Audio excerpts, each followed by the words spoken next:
bem, nessa manhã nós vamos estudar, vamos falar desta lição importantíssima, lição de número 10, que vai falar sobre este 9º mandamento, né? Falar a verdade, mas a recomendação do autor é falar somente a verdade. O 9º mandamento, na introdução, vai nos falar sobre ao que ele se refere. Não dirás falso testemunho contra o teu próximo. Em primeira instância, quando entendemos um pouco da lei, um tribunal de justiça, onde pesa o testemunho a favor ou contra alguém, o testemunho ele tem que ser verdadeiro. Por conta do falso testemunho, muitos são punidos indevidamente pela justiça.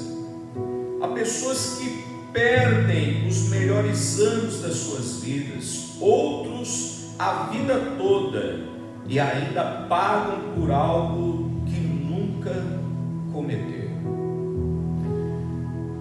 Falando da palavra de Deus, nos dias de Moisés, nós sabemos que já havia o contraditório. E Deus, conhecendo o homem como o homem é, a sua natureza pecaminosa, Deus ele coloca limites. Os 613 preceitos que vão nos nortear e norteavam o povo hebreu naquele tempo, falam justamente sobre isso. Porque quando algo envolviam partes nos dias de Moisés, necessário era colocar limites e colocar sobre cada um deles regras, porque diante da testemunha é muito fácil eu concluir o que eu quero e o que eu posso conseguir através daquela testemunha. Então Deus, ele já sabendo desse envolvimento, o coração mau do homem, porque ele poderia colocar pessoas ao seu favor, ele já faz essa recomendação restrita neste 9º mandamento: não dirás falso testemunho contra o teu próximo. E nós estamos vivendo num tempo em que os dias de Moisés ficaram para trás, mas observe que a dureza desse coração do homem, essa natureza pecaminosa, ela vem resistindo tempos, séculos, modas, momentos, costumes. Ainda esse mal continua resistindo nos nossos dias e alcançado-nos nesse tempo.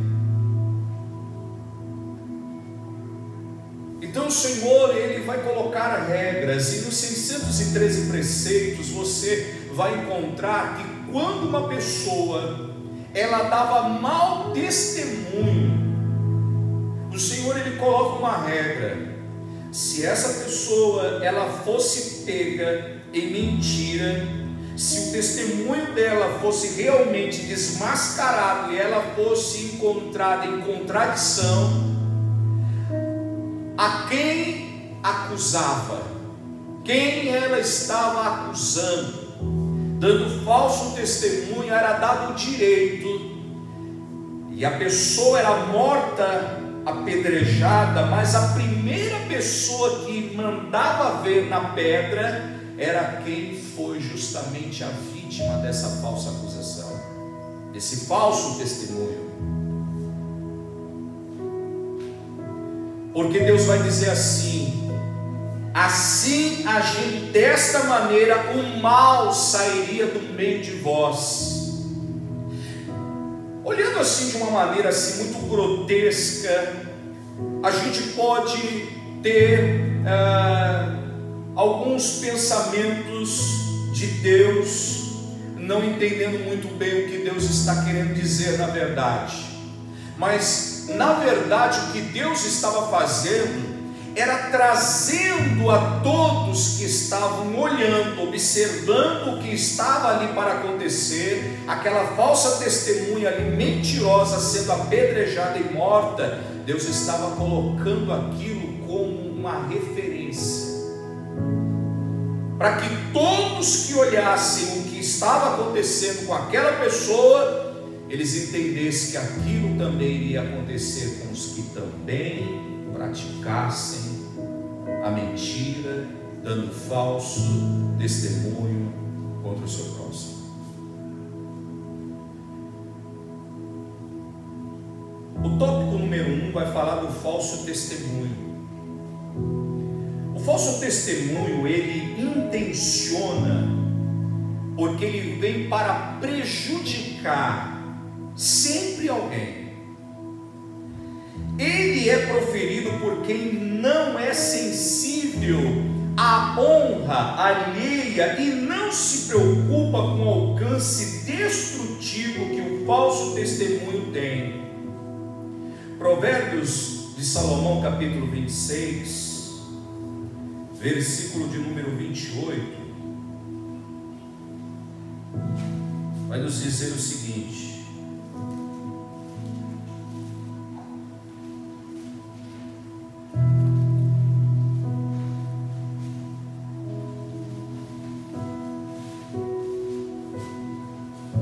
a língua falsa aborrece a quem feriu, e a boca lisonjeira é causa de ruína.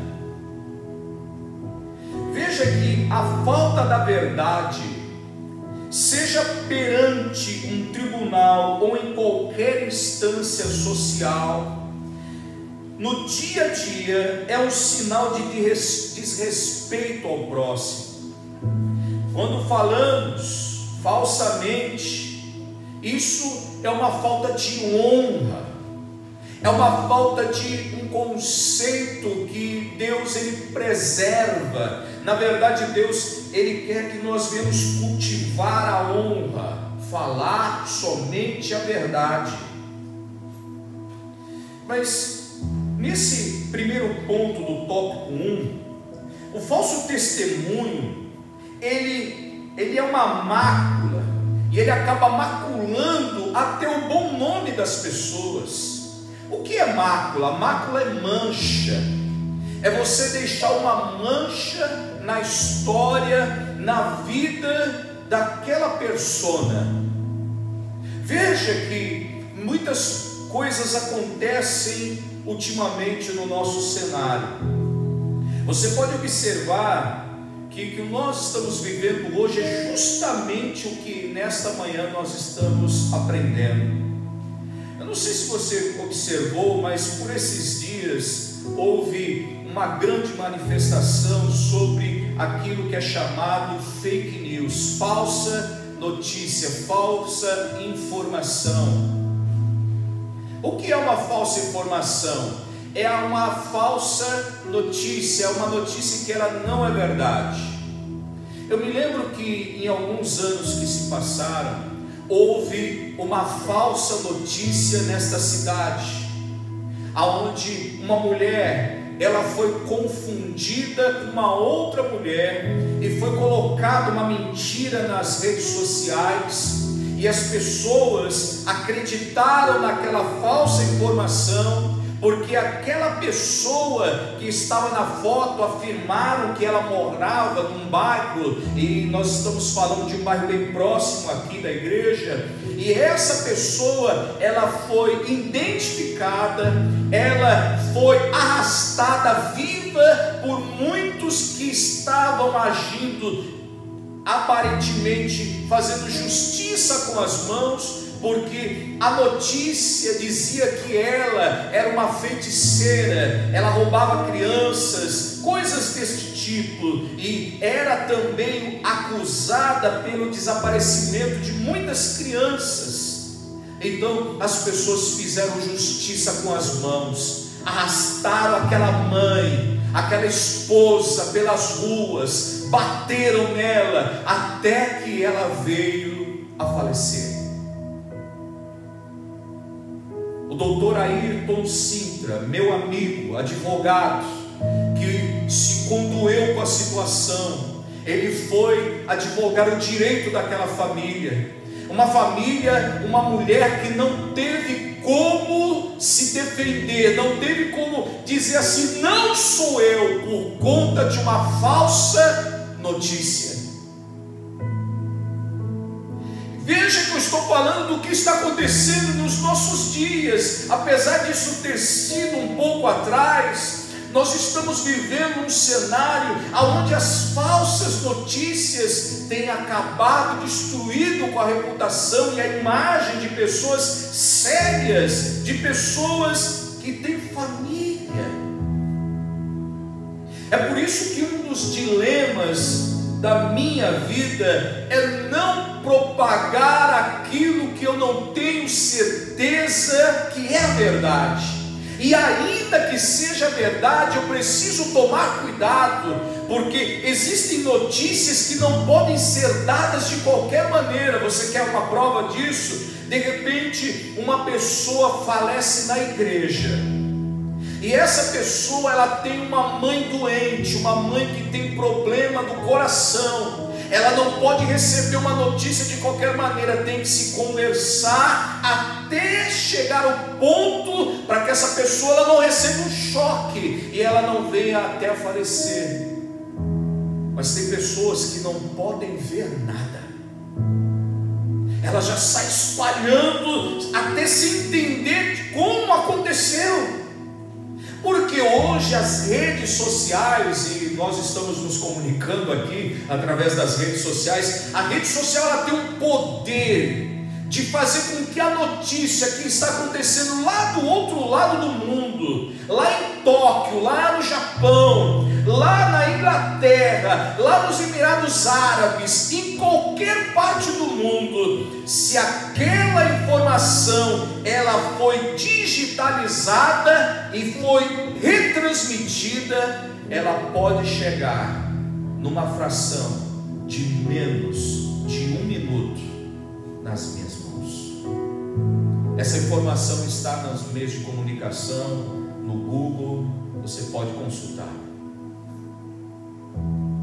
E eu pergunto: o que é que estamos fazendo com as informações que nós recebemos dia a dia? Um outro dado, isso está na internet, você pode consultar. Você sabia que uma notícia verdadeira, ela tem o poder de atingir, na fração de 1 hora, até 1000 pessoas? Uma notícia verdadeira. Mas em contrapartida, uma notícia falsa, quando ela é veiculada, ela tem o poder nessa mesma fração de alcançar não somente as 1000 pessoas, mas cerca de 100.000 pessoas. Uma notícia falsa, ela chega e tem um poder muito mais rápido de alcance, de abranger, do que uma notícia verdadeira. Veja que existem pessoas que acabam sendo vítimas de uma falsa informação. E eu vivi um tempo, uma década atrás, que a mídia televisiva, ela tinha o poder de levantar um anônimo, uma pessoa que ninguém conhece, de uma hora para outra colocava ela em evidência. Como também a mesma mídia tinha o poder de tirar a pessoa que está lá em cima do topo e derrubá-la por conta de uma notícia. Escute, quantas pessoas têm sido desmoralizadas por conta de falsas notícias. Porque o efeito do falso testemunho, nesse ponto 2, desse primeiro tópico, fala que o falso testemunho ele pode acabar com a reputação de uma pessoa, de uma família ou de um grupo social. Quantas pessoas vivem ainda por conta de uma falsa informação que foi falada para ele ou para ela? Quantas pessoas ainda acreditam que aquilo que foi falado para ela é uma verdade? Eu conheço pessoas que perderam a vida, perderam o nome, perderam a família, tudo por conta de uma falsa testemunha. Eu me lembro de um testemunho, e eu vou colocá-lo ele na minha rede social no dia de hoje, para que você assista. Existe um testemunho de um pastor, e esse pastor era um pastor de um grande rebanho, uma igreja abençoada. Pensa você, um homem que era sério no que fazia, mas de repente, um dia, uma jovem, ela assume a palavra, numa manhã como essa, de domingo, e ela profere palavras contra esse pastor, uma jovem bonita, uma jovem mesmo, e ela vai dizer que ela teve em algum dado momento da sua vida um caso com o pastor, e não só isso, ela chegou a dizer que esse pastor ele tinha uma marca, e era uma marca próxima das suas partes íntimas, dado esse que acabou fazendo com que até a sua esposa acreditasse naquilo que ela estava falando naquela manhã. Esse pastor, ele acabou perdendo a família que tinha, uma família linda. A esposa o deixou. Esse pastor ele deixou de pastorear a igreja. Na verdade, a vida acabou para esse pastor. Passado tempos, décadas, uma senhora está internada em estado crítico, e ela manda chamar as autoridades da igreja para que ela pudesse conversar. E no momento que chega aquela comissão, ela diz o seguinte: eu preciso confessar o meu pecado, eu não posso guardar isso mais pelo resto da minha vida, eu estou sentindo que eu estou morrendo. E ela revela para aquela comissão que em um dado momento da vida, naquela manhã de domingo, ela havia proferido um falso testemunho contra aquele pastor. E ali, uma daquelas pessoas que estava naquela comissão pergunta para ela o seguinte: mas por que você fez isso? Ela diz: porque eu estava apaixonada pelo pastor. Mas uma daquelas testemunhas que estava presente naquele domingo começa a se recordar porque ela estava naquele dia. E ele começa a dizer, indagar: mas como é que você sabia daquelas coisas, detalhes da vida daquele pastor? E ela disse que ela fazia parte da equipe que um dia atendeu no hospital aquele pastor. E como atender o pastor, tiveram que fazer uma intervenção, então tiveram que despir o pastor. Então ela viu o pastor nu, ela sabia das marcas e aonde estavam as marcas do corpo do pastor. Por isso que ela pôde falar com propriedade naquele domingo. Aquela comissão, quando terminou, que orou por aquela mulher, saíram em busca daquele pastor. Ligaram para o pastor presidente nesta conjectura e foram procurar aonde que estava aquele pastor. encontraram aquele pastor, a casa onde ele estava, entraram com aquela euforia, querendo justamente tentar transformar uma coisa que não tinha mais como remediar.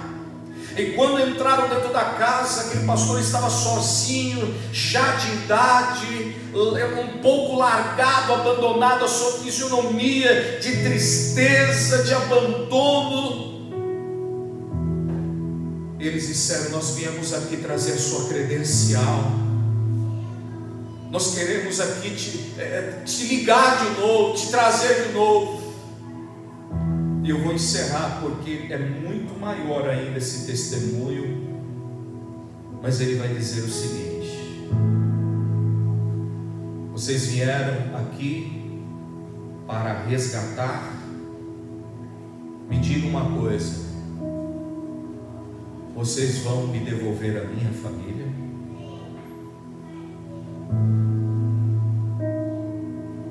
Cuidado, é o que nós estamos aprendendo aqui nesta manhã. Às vezes as notícias que eu recebo, ainda que sejam de fontes, eu preciso parar e entender uma coisa: até que ponto esta notícia vai atingir essa pessoa?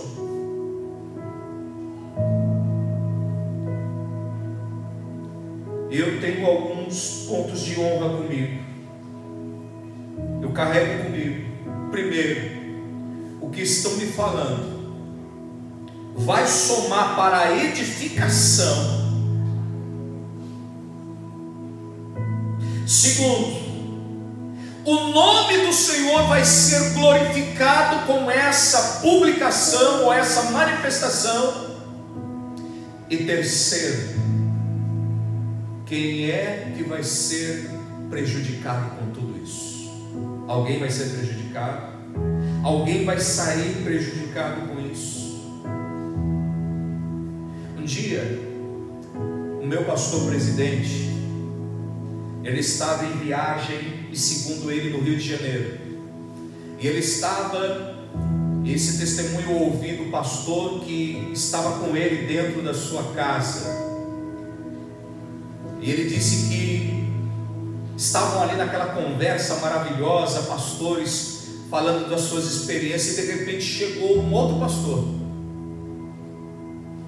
querendo conversar, e no momento que ele senta ali, ele disse assim: eu quero falar do pastor fulano de tal. Aí o pastor disse assim: ei, peraí,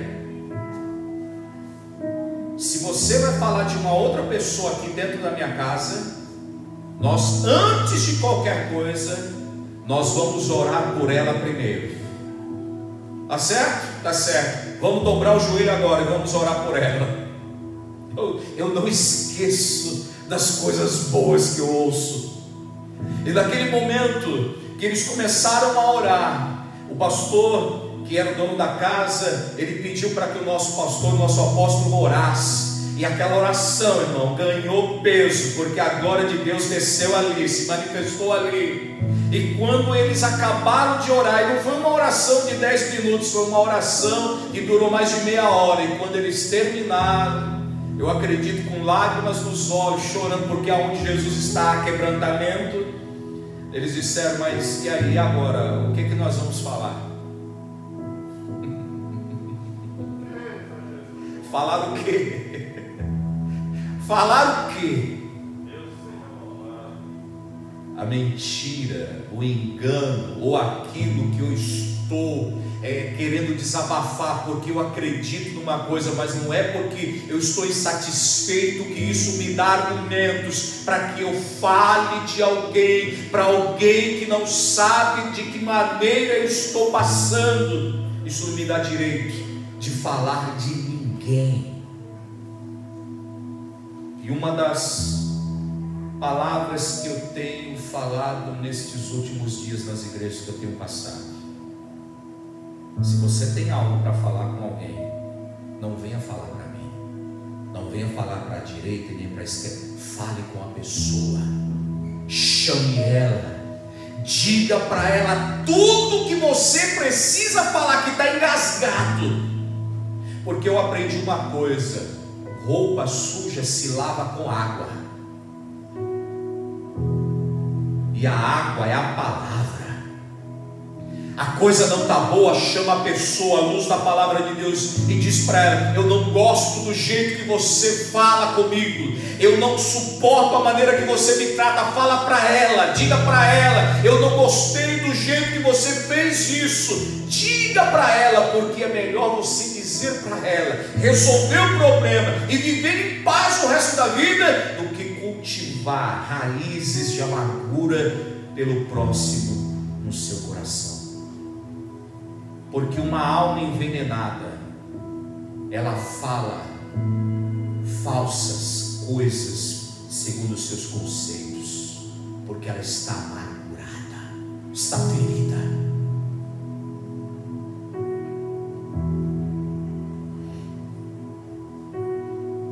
Nesse tópico 1.3 vai falar das fontes do falso testemunho. O falso testemunho pode ter origem em algum ressentimento contra alguém, pode também nascer de uma inveja ou de uma influência de pessoas que têm por hábito falar mal dos outros. Sabe aquela história do: ei, você está sabendo? Você soube? Soube do quê? Ainda bem que a minha mãe, ela está aqui. Eu nunca gostei de conversa dentro da minha casa. Nunca. Eu nunca gostei de saber da vida de ninguém. Não é verdade, Cristina? Ela está aí. Isso é verdade, isso é mentira, pode falar. Eu não me interesso pela vida de ninguém. A única coisa que eu gosto de saber, na verdade, é porque eu preciso. É quando tem um crente com problema. Ele está doente, ele está enfermo, ele está desempregado, ele está passando necessidade. É dessa informação que eu preciso. E não é para propagar, é para resolver o problema. Se a minha atitude não vai resolver, então eu vou falar com Deus: Deus, manda o escape, manda o livramento, manda, Senhor, porque só Tu agora pode resolver, Senhor. Mas eu não gosto de conversa, porque conversa chama conversa, mentira chama mentira. Não tem esse negócio de sabia, não. E é por isso que quando nós precisamos tratar de assuntos na igreja, nós precisamos ouvir as duas partes e colocá-las, se possível, dependendo da situação, uma de frente à outra, porque a verdade, ela tem que aparecer. Jesus disse que a verdade, ela liberta. E se ela liberta, ela quebra a algema, ela liquida com o mal. Você está entendendo nesta manhã o peso de responsabilidade deste nono mandamento: não dirás falso testemunho contra o teu próximo.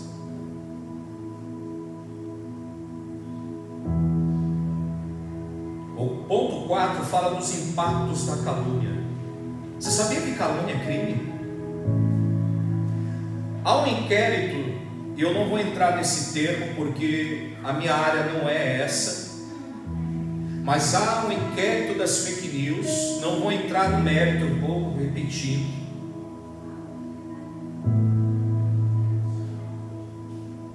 Mas você sabia que calúnia, difamação, é crime?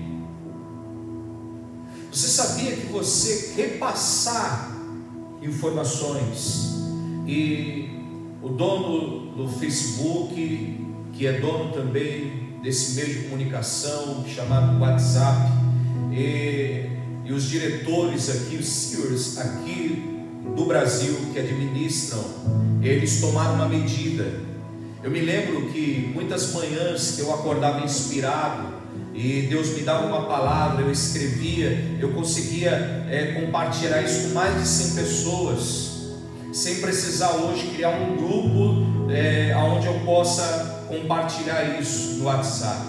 Eu mandava para todo mundo, colocava todo mundo ali, pum, aquela informação ia para todo mundo. Hoje isso está resumida para 5, e se a imagem ou a notícia que você está publicando, ela ganhou grande publicidade, eles diminuem isso para uma única vez, para tentar coibir a falsa notícia.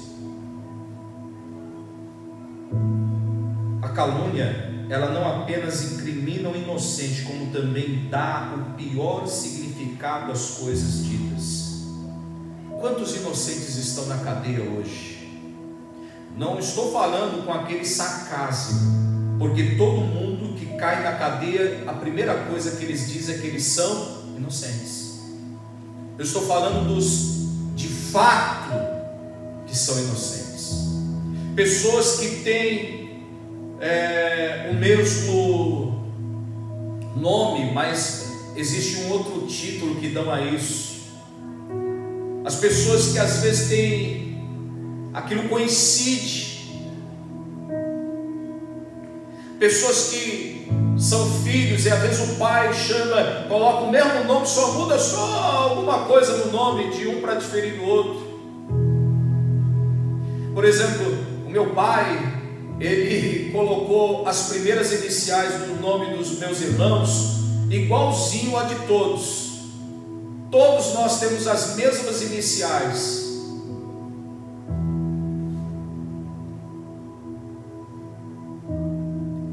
Quantas pessoas às vezes são incriminadas injustamente.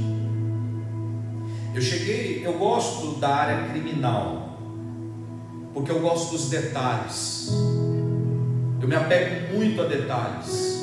Eu cheguei a ver um caso de uma pessoa que ela foi confundida, mas apesar dessa palavra confundida ter sido colocada depois que foi provado que aquilo não foi uma verdade, essa pessoa, ela no dia que ela foi colocada ao lado de outras pessoas, a pessoa disse foi ela. Mas quando as câmeras, quando as testemunhas, quando os registros mostraram que aquela pessoa de fato não estava naquela cena onde o crime ocorreu, a pessoa que disse que era ela disse: eu me enganei. Na verdade, essa pessoa ela tinha que ser incriminada, porque ela deu falso testemunho contra alguém. Agora a calúnia, ela tem um peso muito pior, porque dependendo de quem fala, a calúnia, ela tem peso. Imagine se eu chego aqui publicamente e falo de alguém, de um membro desta igreja. Isso tem um peso. Por que tem um peso? Porque todos que me ouvem sabem que eu tenho responsabilidade em transmitir a verdade. Então eles vão acreditar que o que eu estou falando é a verdade. Ei, é por isso que eu não gosto desse rótulo comigo.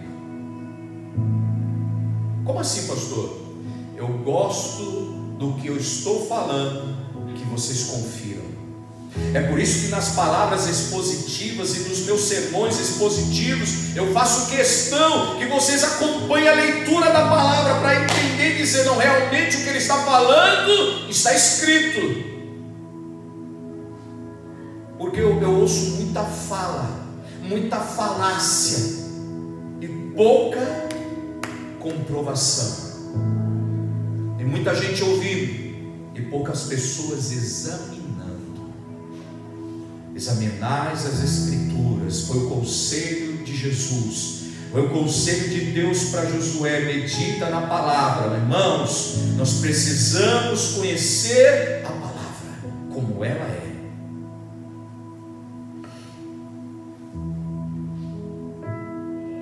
No tópico 2 nós vamos falar um pouco sobre a mentira. Ainda bem que nós não temos mentirosos entre nós e entre os nossos. Só que a mentira é um espírito maligno. E falar sobre a mentira é adentrar num campo onde há minas terrestres. Sabe por quê?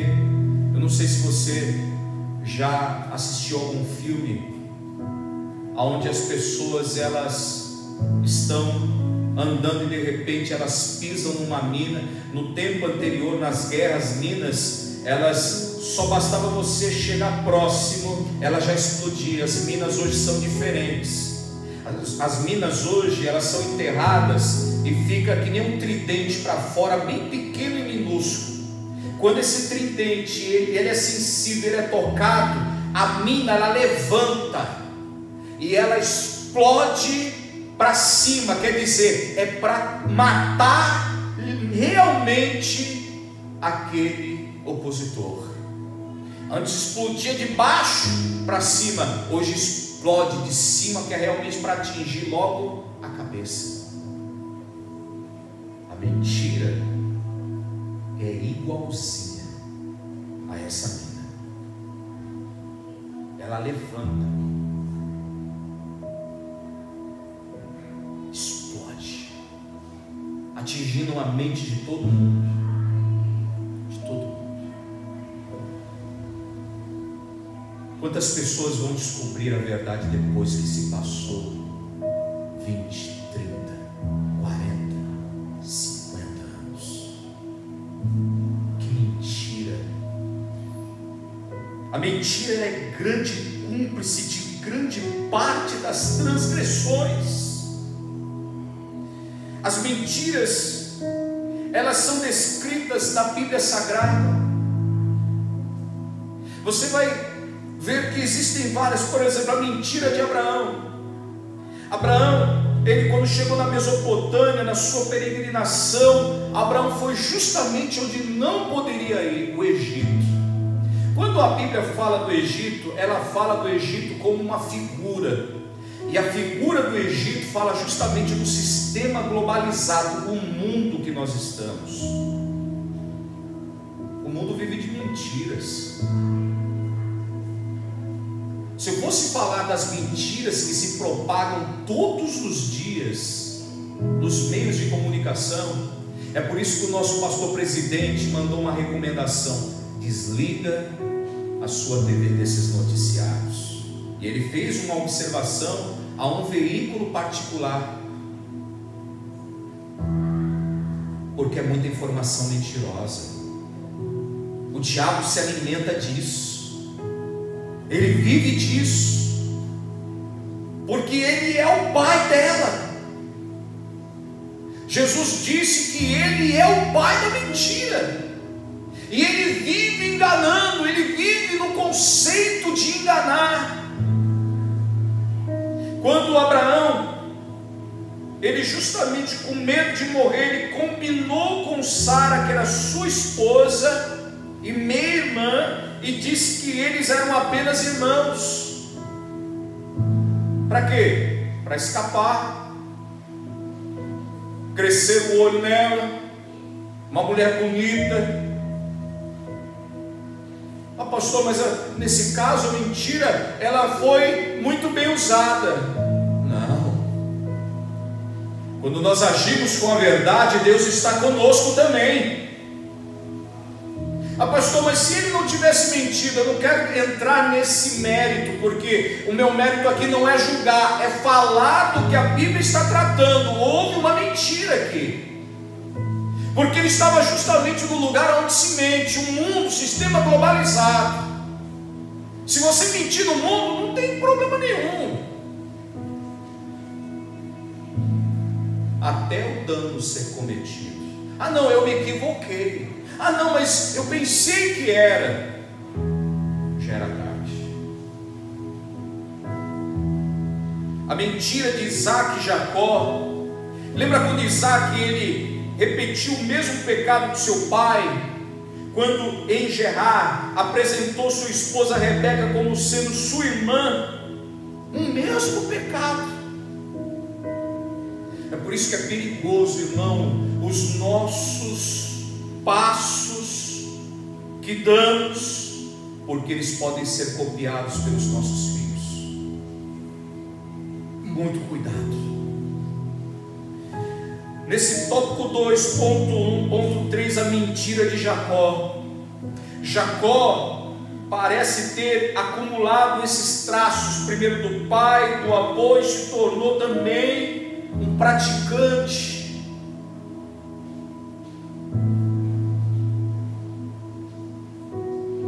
Agora, a Bíblia também fala daquelas mentiras de emergência. Raabe disse aos soldados que procuravam os espias de Josué, mentindo para eles, para justamente livrar os homens de Deus. Pastor, mas a mentira nesse ato ela não ajudou? Mentira é mentira. Eu já vi uma pessoa dizer assim: não, mas um dia Deus permitiu a mentira. Eu me levantei e disse assim: me prove na Bíblia, mostre para mim que Deus foi complacente com a mentira. Ao contrário, que você está querendo dizer, é por isso que é importante você conhecer as Escrituras. Você na verdade está querendo dizer que Deus permitiu que aquele ato acontecesse, porque Deus não manipula ninguém.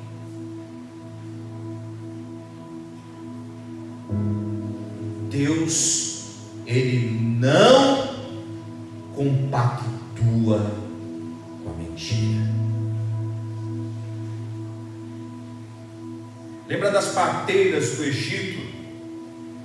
Quando as crianças hebreias, elas foram justamente instruídas para que matasse os meninos. Lembra da história de Moisés? Isso está no livro do Êxodo. E elas tinham que matar por ordem de Faraó. O que elas fizeram? Elas começaram a mentir. Pastor, mas não foi Deus aí? Aonde que você vê Deus compactando com a mentira? Você está vendo a narração de uma história.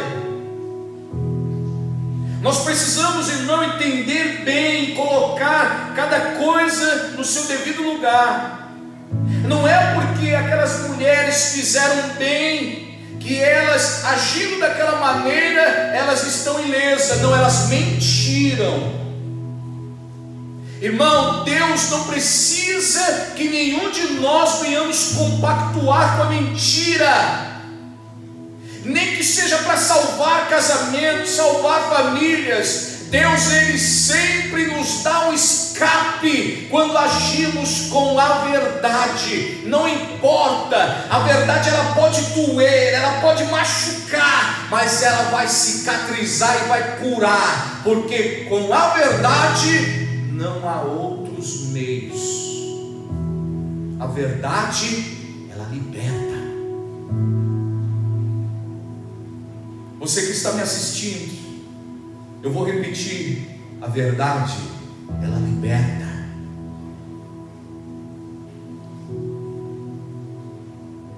Porque uma coisa existe. Você já pensou quando a pessoa descobrir que você mentiu para ela? Pare para ouvir o que eu estou falando para você agora. Pare para pensar um pouco. Você já pensou a pessoa descobrir? A pessoa mais próxima de você, seu pai, sua mãe, sua esposa, o seu marido, o seu patrão, as pessoas que são íntimas do seu convívio social, descobrir que você mentiu. Como é que vão olhar para você depois? Como é que vão olhar para você? Eu posso até achar uma coisa, e na minha conjectura dizer a você: você pode até ser perdoado, mas nunca mais vou confiar em você. Não, eu menti para salvar. Não existe salvação com mentira. A salvação, ela tem uma fonte, e ela é a verdade.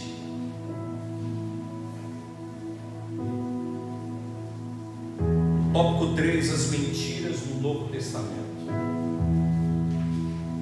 E esse caso aqui, vamos falar de membros de uma congregação onde Pedro era o pastor, o apóstolo São Pedro.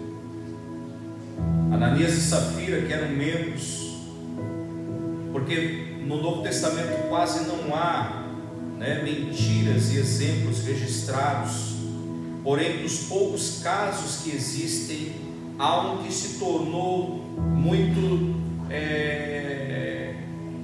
eu não vou usar a frase famoso, mas que tem um repercurso, isso repercutiu muito e repercute ainda nos nossos dias. É justamente do casal Ananias e Safira, porque tem um momento no qual a solidariedade da igreja levou os seus membros a repartirem entre si o que eles tinham. Nos dias do apóstolo São Pedro, era normal um membro que tinha mais de uma propriedade, que tinha mais de um boi, que tinha mais de uma coisa, vendo a necessidade da igreja. Qual é a necessidade da igreja? Ajudar os órfãos, ajudar as viúvas. O que eles faziam? Eles vendiam as suas propriedades e eles traziam aos pés, para que aos passos que os apóstolos davam, eles administrassem esses recursos, dando uma condição de vida melhor para os necessitados. É por isso que eles comiam, faziam suas refeições singelas. Isso era comum, eram entre eles, era uma coisa, comunhão, koinonia. Mas Ananias e Safira venderam a propriedade, e eles quiseram ficar com uma parte da propriedade, e até aí tudo bem. Mas dizer para o homem de Deus, omitir que eles iam ficar com aquela parte, e dizer que com o que eles venderam era a parte que eles estavam trazendo, em outras palavras, eu vendi por esse tanto aqui, por isso que nós estamos trazendo. Mentira, é inaceitável para Deus. Eles poderiam muito bem dizer: Pedro, nós vendemos a propriedade, nós ficamos com essa parte, estamos trazendo essa parte para a igreja. Glória a Deus, aleluia, está chegando, Deus te abençoe, Deus vai te dar muito mais. Mas dizer que foi por aquele tanto, mentindo para o Espírito Santo, ninguém engana quem anda com o Espírito Santo. E eles morreram ali. Morreu primeiro o marido, depois a esposa, porque a esposa veio e confirmou a mentira, porque eles haviam combinado. Uma mulher sábia nessa hora faz toda a diferença, porque ela poderia naquele momento dizer assim: não vamos fazer isso. Pedro é um homem de Deus, Deus é um homem, Deus está na vida do homem de Deus, nós não podemos mentir, nós precisamos falar a verdade. Vamos falar a verdade, vamos dizer que foi por esse tanto. Algumas coisas podem ser comentadas aqui brevemente. Por exemplo, eles queriam dizer isso, e conjecturo aqui para dizer assim: não, estou trazendo tudo, é tudo da igreja, foi vendido por esse tanto, então eu estou trazendo esse tanto aqui, é tudo para a igreja, para ser destacado, receber méritos. Quando a Bíblia diz o que a tua mão dá, se é com a direita, a esquerda não sabe, o que a esquerda faz, a direita não saiba.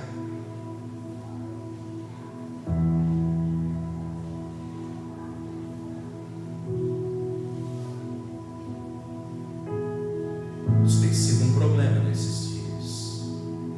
Pessoas que já querem receber o seu galardão aqui. Eu fiz, eu construí, que ele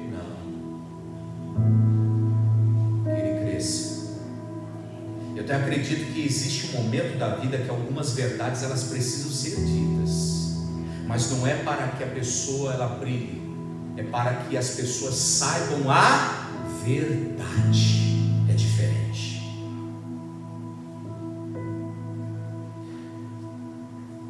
As advertências que nós vamos encontrar neotestamentárias, observe que o apóstolo João lamentou ter sido alvo da maledicência por Diótrefes, o qual chegou ao ponto de proibir os crentes de receberem o apóstolo na sua igreja. Sabe, irmão, irmãos, a mentira ela é tão terrível. E eu quero concluir dizendo um fato para vocês. Eu acho que eu já um dia já disse isso aqui, mas eu quero aproveitar esse fato para contar novamente. Existe um caso que ocorreu numa das igrejas, e eu ouvi isso de um pastor há muito tempo atrás, e ele disse que naquela determinada igreja, um membro, ele proferiu um falso contra um presbítero, e era um falso que aquilo chegou a adoecer o presbítero. Quando ele ouviu e soube que a igreja soube daquilo, que aquilo era uma mentira, quando esse falso acusador foi inquirido, ele realmente pediu desculpas, disse que suas lamentações, se equivocou, mas o presbítero ele adoeceu ao ponto de ter sido hospitalizado. E esse acusador, esse caluniador, esse homem esse cristão que acabou lançando esse falso contra esse presbítero, ele foi visitar o presbítero no hospital. E quando ele chegou, porque assim, todo aquele que ele tenta consertar o que fez, ele chega todo alegrezinho, né? Chega todo. Aí quando ele viu, meu presbítero, tá tudo bem. E aí a gente descobre que é crente de verdade, porque a gente precisa suportar os mais fracos. E ali o presbítero, ouvindo a lamentação dele, né? Aí o presbítero quer se levantar. Aí ele, peraí, deixa eu ajudar o senhor. Deixa eu ajudar, peraí, você está ajudando o presbítero? Aí o presbítero colocou o primeiro pé no degrau para descer. Ele já pegou o chinelo, colocou ali. Você vai descer? Vou descer. Então, o chinelo aqui. Aí ele desceu. O senhor vai para onde? Eu quero ir para a janela. Aí quando o presbítero se apoia ali na marquise da janela, o senhor vai respirar um ar puro, né? Deixa eu abrir aqui um pouco mais a janela. Aí o presbítero falou assim, você pode me fazer um favor? Para já, meu presbítero, estou aqui para servir você. Você pode me pegar o meu travesseiro? Aí ele disse, claro. Ele pegou o travesseiro, deu na mão dele. Não sei como, ele abre o travesseiro e o presbítero lança o travesseiro na janela e começa a fazer assim. Aí ele, mas por que o senhor está fazendo isso? Aquele travesseiro era de plumas, de penas. Aquelas penas começaram a voar, se dissipando uma da outra e se espalhando pelo vento. Aí ele olhou para o presbítero sem entender, e o presbítero disse, eu preciso que você me faça mais um favor. Ele disse, para já.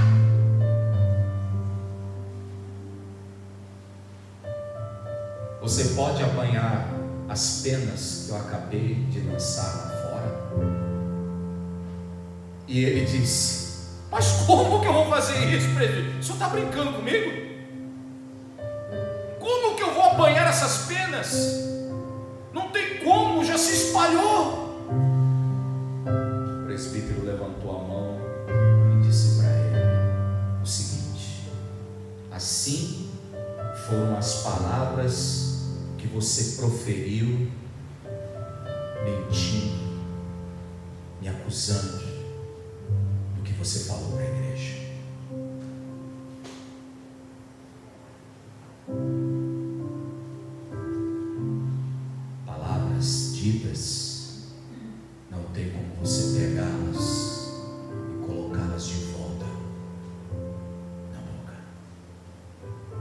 Por isso que é importante tomar cuidado com o que se fala.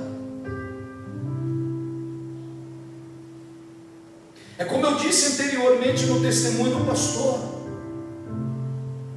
As pessoas estão brincando com este novo mandamento. O novo mandamento inibe a prática do falso testemunho e fala diretamente contra a prática da mentira.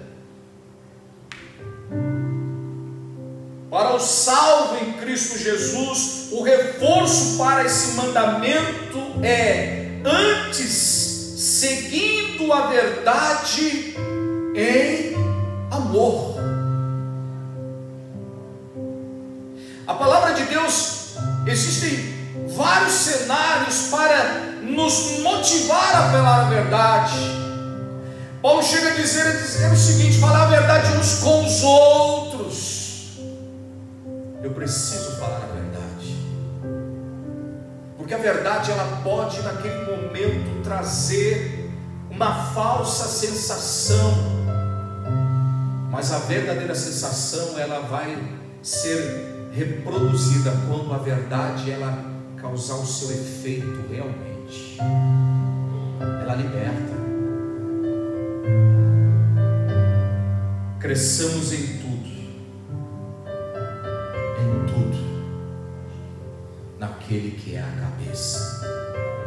Se Jesus é a verdade, os membros do corpo de Cristo precisam ser a verdade em vida.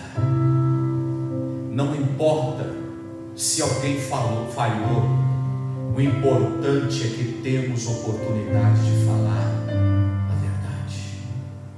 Seja amigo da verdade, ande com a verdade, porque quem anda com a verdade andará brilhando a cada dia. Que Deus te abençoe, que Deus te ajude a falar a verdade, que a verdade sejam as tuas palavras, as tuas ideias e tudo aquilo que propagamos. Lembre-se do que foi dito aqui. Cuidado com o que nós propagamos. Se você tem certeza, fale. Se você não tem certeza, não espalhe, porque nós fomos chamados para ajuntar. Eu vou repetir: nós somos chamados para unir, para juntar. Nós não fazemos parte daqueles que espalham. E a última coisa eu deixo para você: quando alguém chegar na sua casa para falar, seja de quem for, tome o exemplo do pastor Ezequiel Teixeira. Vamos falar de alguém hoje? Vamos dobrar o joelho primeiro e vamos orar por ela, para depois discutirmos o que vamos falar. Que Deus te abençoe. Eu quero orar por você.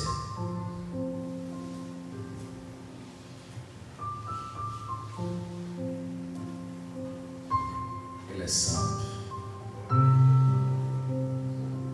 Pai, em nome de Jesus, nós te agradecemos por esta palavra. Eu quero te pedir por cada um que me assiste agora, é a tua palavra, que eu tenho certeza que vai atingir casas, lares, situações. Ela vem a libertar, Senhor. Ela vai a produzir, Pai, um efeito de libertação. Ajuda aqueles, Pai, que não se contêm em causar danos às pessoas, com calúnias, difamação, injúrias. Ajuda, Pai, aqueles que vivem proferindo mentira, falso testemunho contra as pessoas. Que a tua palavra venha trazer luz para o caminho destas pessoas, porque do contrário acontecerá o que está escrito na tua palavra, Senhor, que todos aqueles mentirosos, e a todos os mentirosos a sua parte será no lago que arde com fogo e enxofre. porque a tua palavra diz que esta é a segunda morte.